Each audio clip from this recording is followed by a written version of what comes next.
Kamusta naman kayo mga kabayan? Ako bagay may lulutuin ngayon. Gusto ko ipakita sa inyo. Ay bahala na kayo kung anong gusto ninyong itawag sa luto kong aray. Hindi ko rin maintindihan pero sabi ko sa inyo nung maluto ko pagkakasarap naman. Ano baga naman tayo gagawa tayo ng mga eksperimento. Siyempre hindi laging iyon na ng iyaw ng ating niluluto. Tayo mag-iisip din ng kung anong mga pwede pa natin gawin luto. Yan ho, ating inaalam na itong mga talong na itong pinanguhan ni Kabayan Commander Mami Lisa doon sa kanyang tanim sa likod bahay. Itong mga talong na ito, inaraw-araw, ay sariwa-sariwa din naman mga kabayan. Gagawa natin ito ng masarap na luto ngayon at may mga isasahog tayo dito mga masasarap na sangkap. Yan ho, yan hoy. Ating huhugasan muna papagayaan at dyan isaka natin bibiyak-biyakin pagka ating isasahog na o pamaya sa ating pagluluto ng hindi ho na-tape. Papainit tayo ngayon mga kabayan ng ating magic book na yan at tayo ay may ipiprito muna diyang pampasarap do sa ating lulutuin. Yan ho ang ating pork liempong iyan. Tinimplahan ko ng karikit na oyster sauce, toyo, paminta. Ayan ho at ating yang parang halos ay isisir din lang dyan, ipiprito ng karikit, hindi naman para papalutungin o palambutin diyan dahil meron pa ho tayong gagawin pagluluto diyan maya-maya.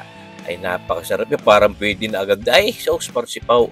Tunay. Kaya ikako nga sa inyo mga kabayan na rin aking lulutuing aray. Pwede nyung tawaging binagoongan, pwede nyung tawaging ginataan. Ano ito may mga gatari ng niyog na ilalagay tayo. Ay pero, may mga masasarap pa rin tayong sangkap diyan na hindi naman na present doon sa mga lutong binanggit ka. Ay, di basta kung ano inyong itawag ng inyong ibig din ay.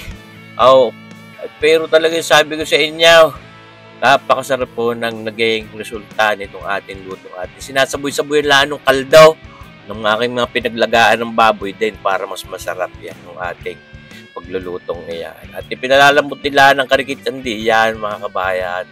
Kako nga hindi naman para palutongin yan diyan. Yung ating pork liempo. Napakasarap naman yan. Ang pinakamasarap na na parte ng karne ng baboy. Yan liempo yun ang pinakamalasa mga kabayan. Saka maganda diyan yung taba niyan talaga nakatahi sa kumbaga yung laman nakatahi sa taba. Kaya hindi napupugnaw, hindi naglululusaw ang taba niyan. Napakasarap ng ating pork liempo. Siyempre para hindi magtutaw ang ating patuloy na nasaboy-saboyan niya ang ating kaldo at ating kinukulob at ang mapalambot din naman ang karikit. Ayan, sauce marsipaw tawari. Ay parang pwede na. Huwag na natin ito lang pang-ulam na yan. Sauce. Ito'y bagahaw. Ay tunay. Hahanguin na natin muna. At tayo may ipiprito pa rin diyang isa pang sangkap na pampasarap din sa ating luto. Basta tayo nagawa ho ng mga luto na may mga twist at nang sa gayon ay lagi tayo nakakatimos ng masasarap na luto na hindi pangkaraniwang yun na ng iyaw. Yan ha, nagpiprito rin tayo din ng karikit na atay, ng baboy, karikit na oras na hindi ating pinapapagtambling-tambling lang din sa mantikang iyan. Nagdagan natin ng karikit pa mantika at hindi magdidikit yan. Ating hanguin na rin agad. Kaya dinagdagan natin ng mantika yan nandiyan sa ating magic booklet at tayo ay piprituhin muna natin yung talong na yan, pinaggagayat na natin. Yan how tunay naman ay sauce marsipaw. Ay kasarap din naman yan talong, lalo't mga bagong pitas. Aha. Yan how ating halos piniprito lang din para maganda ho ang texture do sa ating pagluluto pang gagawin mga kabayan. Binabalik-balik natin papagayat. Di ba gahaw? Para hindi siya basta nalulusaw sa ating pagpapalambot mamaya. Dahil sa totoo lang yan hong talong, mas maganda yan halos maluray-luray sa lambot. Minsan pag makunat-kunat yan, nalangit-ngit sa ngipin yung mga balat na yaon. Ating hahanguin na mga kabayan at ito, ating uumpisahan na yung ating sinasabing lutaw. Ang pamagat niyan ay tawagin mo kung ano.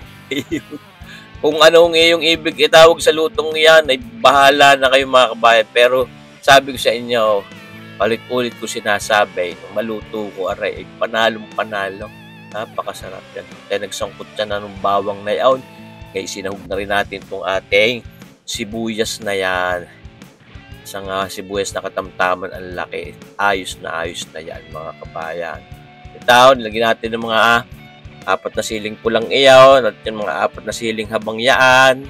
O, pampaganda rin ng kulay at pampabangaw, pampainit ng karikay. Dating sinasabay pa rin ng kaldaw.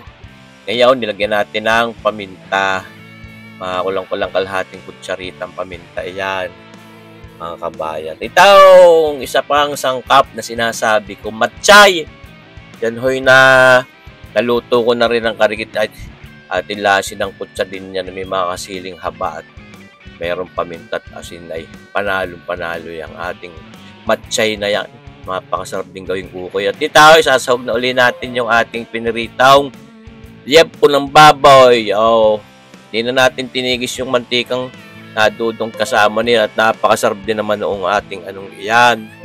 Ang ating pork liempong iyan para hindi ho dry ang ating pagluluto. Yan, sinamahan ko rin ng 2 kutsarang alamang, hipon, bagoong na hipon, alamang ang tawag namin. Mga kabayan, pampasarap din, may karikit na tamis, may karikit na hanghang yung ating alamang na yao. Di baga, parang pwede na sus marsipo tawarin. Di baga yan, mga kabayan. At ito, kakanggata. Yan nasa 3 kilo yan, katumbas niya ang ating kakanggatang iyan na isinahog natin diyan. Pai-infusin natin yung lasa ng gatang iyan doon sa ating mga pork liempo. Ito, pampatingkad ng lasa ng ating pork. Naglagay tayo ng 1 pork broth cube. At ito, dilagdagan natin ng karikit na tubig. At para nang sa hindi sobrang lapot at para mapalambot pa natin. Hindi yan ang malambot ang talong pag ating isinahog. Talaga namang para naglalaway na agad. Diyan sa ating lutong iyan. At pinakukuto-kutuan lang yung gata ng niyog. Ngayon, lalagyan natin ng paasim naman.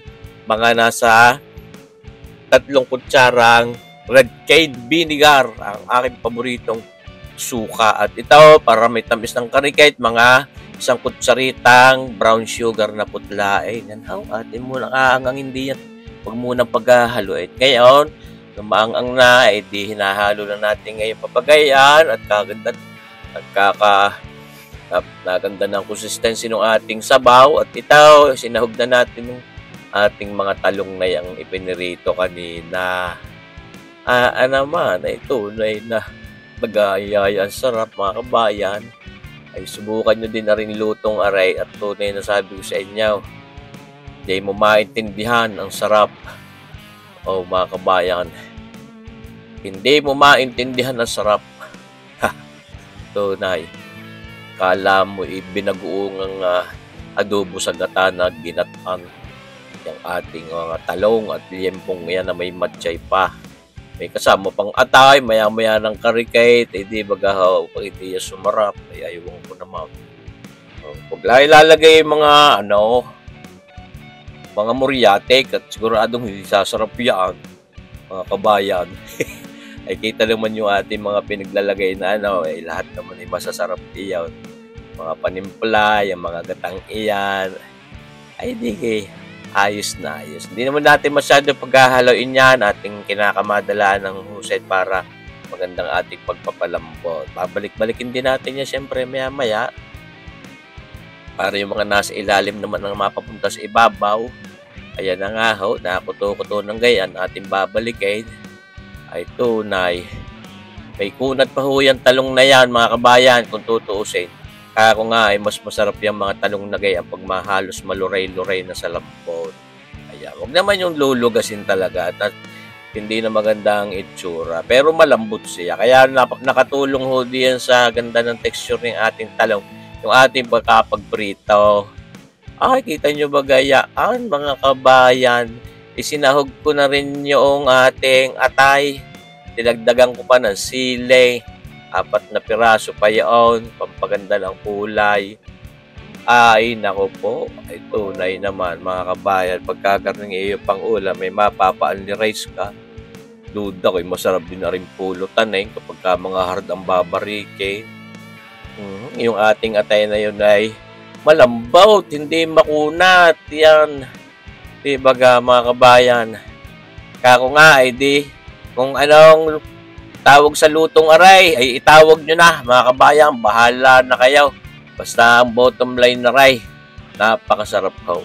Sana'y masubukan nyo rin aring garnil luto. Yung kita nyo mga yung talong na yan. Maluray-luray na ay sauce. Napakasarap.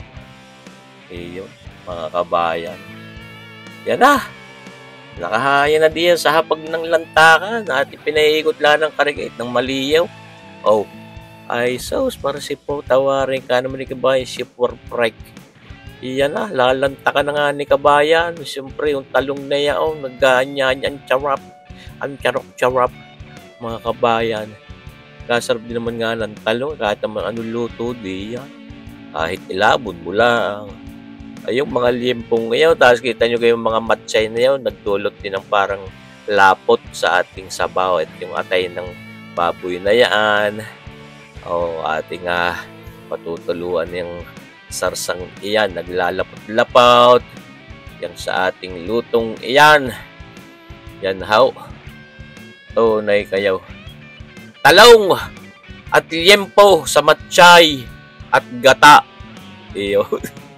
Anong kung gusto nyong itawag ay baka may ibig kayong itawag dyan. Bahala na kayo. Maraming salamat sa inyong panunood mga kabayan. Abangan nyo pa rin ang ating mga susunod na videos. Mabuhay tayong lahat. God bless!